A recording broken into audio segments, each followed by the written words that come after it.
មកពីសហគមន៍មកគោលពលានយន្តហោះអន្តរជាតិភ្នំពេញចាហើយនាងខ្ញុំសូមសំណូមពរមួយសូមឲ្យលោកអូនបង្កើតជាមុខរបរសម្រាប់សហគមន៍នាងខ្ញុំហើយដើម្បីនាងខ្ញុំកាត់បន្ថយក្នុងការចាក់លុយឯកជននឹងឈានដល់ហើយគេរត់អូនទាំងសម្បែងចាថ្ងៃពួកខ្ញុំអត់មានប្រាក់ចំណូលទេដោយសារពួកខ្ញុំអត់មានមុខរបរអញ្ចឹងចាហើយក៏សូមឲ្យអង្គការអង្គស៊ីវិលគាត់ជួយផ្សព្វផ្សាយព័ត៌មានរបស់សហគមន៍ដែលគាត់ធ្វើសកម្មភាពដែលគាត់បញ្ចេញមតិពីការក្រីក្រទុកលំបាកអីហ្នឹងហើយដែលថាគាត់បង្ហាញពីឆន្ទៈរបស់គាត់តើប្រជាជននៅសហគមន៍មួយណាខ្លះដែលគាត់កំពុងតែឈានដាច់បាយដាច់ទឹកហើយនឹងឈានដល់គេរត់អូសផ្ទះសម្បែងចាហើយនឹងអ្នកកសែតជាតិអន្តរជាតិសូមឲ្យគាត់កុំរើអើងគាត់ដូចថាពួកខ្ញុំធ្វើឲ្យសន្តិសិទ្ធិកសែតដូចថ្ងៃហ្នឹងចឹងខ្ញុំអត់ឃើញបានមានកសែតជាតិអន្តរជាតិគាត់មកផ្សព្វផ្សាយទលំទលាយឯង400អ្នកជាងចាចឹងអត់មានអយុត្តិធម៌ឯនៅស្រុកខ្មែរចឹងសូមឲ្យគាត់ពិចារណាឡើងវិញវាអសីសេរីចឹងសូមឲ្យគាត់ចុះផ្សព្វផ្សាយព័ត៌មាននេះឡើងវិញចា VOD អីយើងនិយាយសារព័ត៌មានទូទៅហ្មងចាកសែតជាតិហើយនិងអន្តរជាតិចាសូមអរគុណចាឥ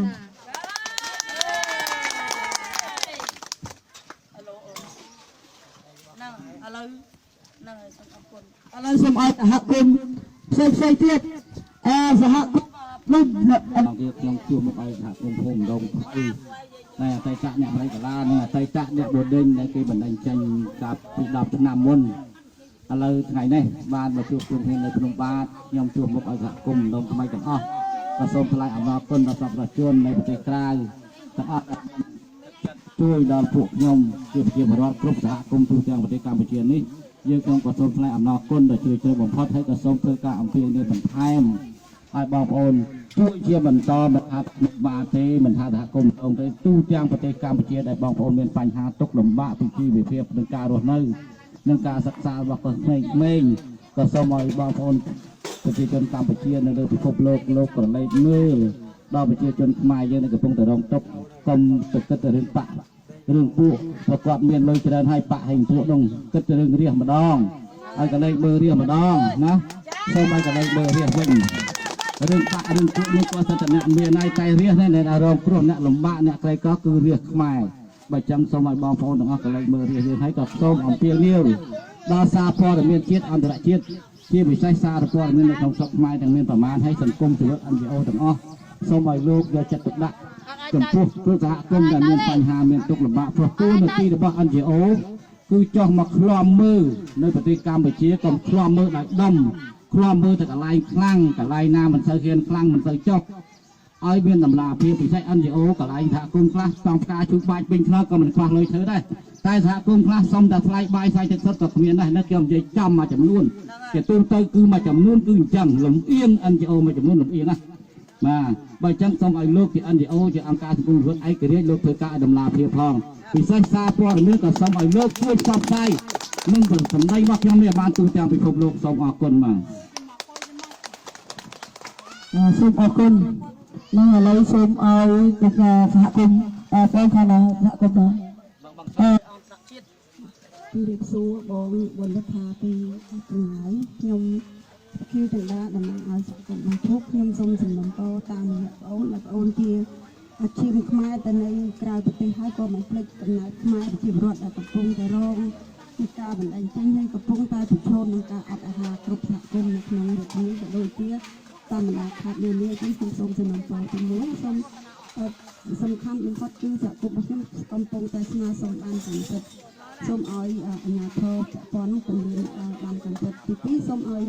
បងប្អូនតាមរយៈបងប្អូនបណ្ដាថានេះសូមសំណូមពរទៅសប្បុរសជននៅក្រៅប្រទេសអស់សូមជួយមកសហគមន៍បងជុកផងព្រោះអីសហគមន៍បងជុកនេះប្រឈមនឹងការបណ្ដឹងចេញរយៈពេល9ឆ្នាំហើយអញ្ចឹងអ្វីដែលពួកខ្ញុំប្រឈមទាំងគ្នាគឺទី1ខ្វះសេចក្តីអាហារទី2ប្រជាពលរដ្ឋទាំងអស់បាត់មុខរបរបាត់ការងារកូនសិស្សសាលាមិនបានទៅសាលារៀនចាស់ជរាគាត់មិនមានលុយទៅព្យាបាលនៅទីពេទ្យជាពិសេសគឺសមាជិករបស់ខ្ញុំឈ្មោះអ៊ុំរដ្ឋាដែលគាត់កំពុងតែសម្រាប់ព្យាបាលទីពេទ្យកាលម៉ែតហើយគាត់ត្រូវការថវិកាជាបន្ទាន់ដើម្បីព្យាបាលរោគរបស់គាត់ហើយកូនរបស់គាត់ទើបតែអាយុ2ខែកន្លះអញ្ចឹង ឥឡូវនេះអត់មានលុយទិញទឹកដោះគោសម្រាប់ឲ្យគាត់បើតែចឹងសូមសនុពរតាមរយៈនេះសូមជួយដល់សហគមន៍អង្គុក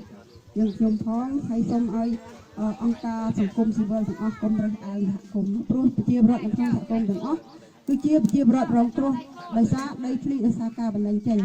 ហើយមួយទៀតសូមសនុពរទៅសារព័ត៌មានជាតិនិងអន្តរជាតិសូមលោកផ្សព្វផ្សាយឲ្យទូលំទូលាយសូមចុះយកព័ត៌មានឲ្យបានគ្រប់សហគមន៍ដែលប្រជាពលរដ្ឋឲ្យគាត់ធ្វើការតស៊ូមតិទាមទារមិនមែនទាមទារដើម្បីប្រឆាំងនឹងអ្នកណាម្នាក់គឺទាមទារសិទ្ធិលំនៅឋាននិងទាមទារសិទ្ធិរស់រានមានជីវិតហើយនឹងសូមសំណពរសូមស្បៀងអាហារដើម្បីហូបអាហារប្រចាំថ្ងៃប៉ុណ្ណឹងសូមអរគុណគឺដែរសូមមេត្តាជួយដល់សហគមន៍ក្រីក្រពួកយើងចំផងដែលរស់នៅប្រឈមការបណ្ដឹងចេញនៅតាមបណ្ដោយផ្លូវរថភ្លើងហើយក៏សំណូមពរដល់អង្គការសង្គមស៊ីវិលទាំងអស់ដោយសារព័ត៌មានជាតិនិងអន្តរជាតិសូមមេត្តាកុំរើសអើងតាមសហគមន៍អញ្ចឹងសូមមេត្តារួមគ្នាចាប់ដៃគ្នាឡើងដើម្បីជួយដល់សហគមន៍ប្រជាពលរដ្ឋយើងដែលរងផលប៉ះពាល់ដែលរងការបណ្ដឹងចេញអញ្ចឹងយើងតែងតែឃើញរាល់ការបណ្ដឹងចេញមិនដែលឃើញសហគមន៍មួយណាដែលការផ្លាស់ប្ដូរទីលំនៅគាត់ហើយគាត់មានជីវភាពធូរធារឃើញតែមានជីវភាពកាន់តែក្រនិងដុនដាបឡើងអញ្ចឹងខ្ញុំប្រឈមក្នុងការបណ្ដឹងចេញក្នុងពេលឆាប់ហ្នឹងក៏សំណូមពរឲ្យខាងប្អូនប្រុសជួយជួយខាងសប្បុរសជននឹងជួយក្នុងការគ្រប់គ្រងដល់ការតស៊ូមតិរបស់ពួកខ្ញុំហើយក៏សំណូមពរដល់អង្គការសង្គមស៊ីវិលអ្នកសារព័ត៌មានទាំងអស់សូមមេត្តាកុំរើសអើងធ្វើការកុំប្រកាន់បកពួកកុំផ្ដាច់មុខយកតែមួយសូមជួយគ្នាឡើងសហការគ្នាឡើងដើម្បីជួយដល់ប្រជាពលរដ្ឋយើងទាំងអស់គ្នាផងជាពិសេសអ្នកខាងភ្នំបាទពេលដែលខ្ញុំមកមើលឃើញគាត់ជីវភាពគាត់គឺពិបាកមែនទែនដូច្នេះហើយបានជាបងប្រឹងតស៊ូដើម្បីការពារសិទ្ធិនៅឋានរបស់បងណែបងអត់ចង់មានការបណ្ដឹងចេញទាំងបង្ខំហើយបណ្ដឹងចេញដោយធ្វើឲ្យពួកយើងជីវភាពកាន់តែវេទនាទៅនោះទេសូមអរគុណអរគុណទុកជំនុំអរគុណ